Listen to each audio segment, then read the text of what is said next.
of the city. How y'all doing today? I'm so glad to be here in front of a bunch of other people who are ready to tell the politicians in D.C. and in Raleigh that we've been taxed enough already.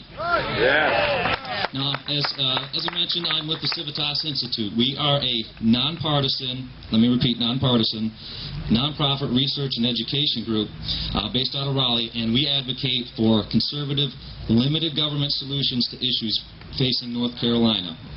Now, everybody here already is pretty well aware of all the problems that are being foisted upon us by politicians in D.C. that are bankrupting our country and crippling our economy. But one of the things that we're trying to do at Civitas is to educate people across this state that the very same kind of concerns that have brought you out here today, raised by D.C. politicians, those same problems are being foisted upon you by our politicians in Raleigh in the General Assembly.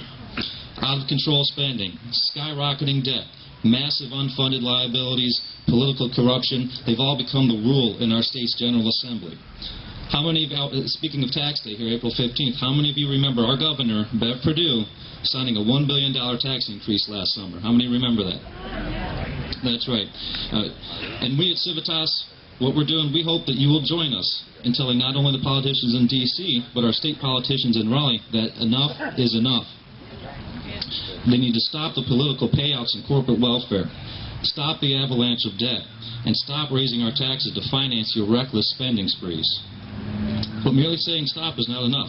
That's why the Civitas Institute has come up with some conservative solutions of our own, and we created what we call our 20 and 2010 series, which offers 20 measures that state lawmakers can implement this year, if they wanted to, which would lead us to a better North Carolina. And I'm going to keep it brief, so I'm just going to wrap it up here real quick in closing with two things that I urge folks to do. Number one, check out the Civitas Institute newspaper. We've been passing around bags with information in there. Check it out. You can read about what your state lawmakers are trying to do and educate yourself about what's going on in Raleigh. Tell your friends, tell your neighbors, spread the word, and stay informed about issues that affect you. And lastly, today is April 15th.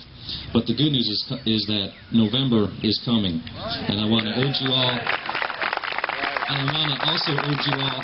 there's a website out for folks like you. It's called, appropriately enough, NovemberIsComing.com.